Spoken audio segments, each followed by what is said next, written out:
Hablemos un poquito de todo, de política, ciencia, actualidad, debatamos, opinemos, que quede acá entre nos.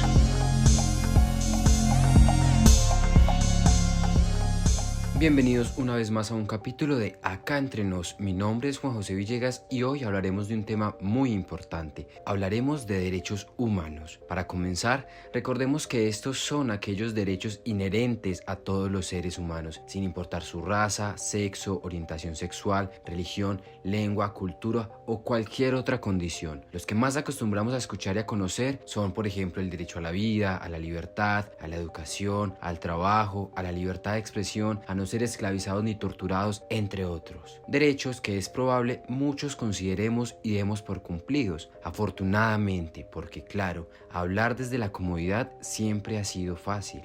Yo hoy hablo desde mi hogar, libre, con educación, salud, como ciudadano, colombiano y gay. Pensaremos que algunas de las cosas que acabo de mencionar son innecesarias. Pero recordemos una frase muy cliché pero muy cierto: el privilegio no puede nublarnos nuestra empatía, sino que lo digan los líderes sociales asesinados por defender sus territorios, los miles de niños que no tienen acceso a educación, a servicios públicos alrededor del mundo, las personas trans que luchan por vivir libremente su sexualidad y sentirse cómodas con sus cuerpos. Muchas personas todavía hoy se enfrentan a una sociedad y a unos estados que optan por discriminar, señalar, perseguir, rechazar e incluso matar. Que lo digan los migrantes, los no migrantes, los niños, niñas, adolescentes, trans, negros, blancos, seres humanos a los que todavía les son vulnerados sus derechos. Es por ellos, por nosotros, que hoy hablaremos de este tema. La conquista de los derechos humanos es producto de una lucha que ciertamente aún no termina. En el pasado, Ciro el Grande, rey de Persia, en el año 539 a.C.,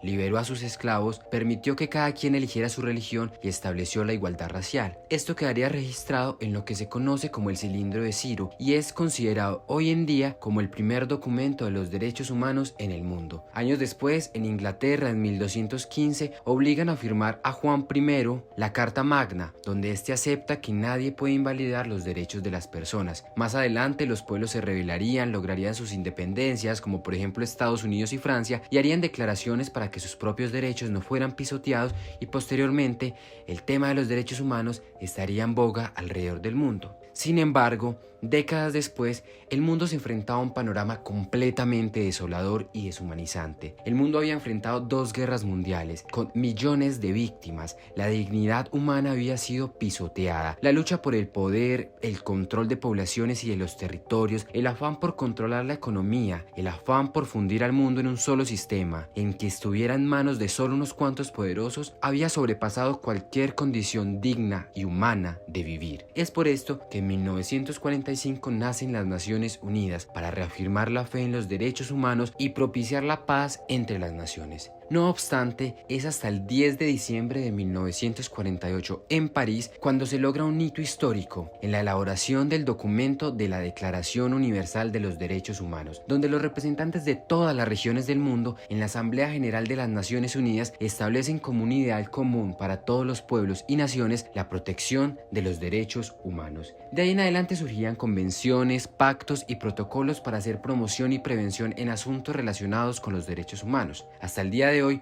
vemos cómo países condenan estados donde se violan los derechos humanos. También vemos cómo estos mismos que dicen velar por los derechos humanos bombardean otros territorios, retienen a los migrantes en condiciones inhumanas en sus fronteras, llaman criminales a los niños víctimas del conflicto armado y siguen teniendo un discurso muy humanista, pero unos actos muy deshumanizados. Nos encontramos en medio de sociedades que profesan unos ideales de desarrollo, progreso y bienestar, pero a la hora de actuar dejan mucho que desear. Sociedades duales, donde si bien el mercado global contribuyó a la difusión de los derechos humanos, al romper con las fronteras, al hacer que lo que pasa al otro extremo del continente se conozca y se denuncie en segundos, entre otros aspectos, es el mismo mercado que cosificó a los individuos, los volvió máquinas de producción y consumidores, seres autómatas, egoístas, que desde que hagan parte de aquellos que son afortunados afortunados y beneficiados no recuerdan las luchas que todavía faltan por pelear. Este es un compromiso que debe ser coherente y genuino, un compromiso de todos. Es una tarea que comienza en nosotros como individuos. Recordemos que somos sujetos de derechos, exijamos a los gobiernos el respeto por estos, luchemos contra las injusticias, ayudemos al otro, cuestionemos todo aquello que atente contra la vida misma y contra los derechos humanos. La lucha no se detiene, es una lucha de todos por igual.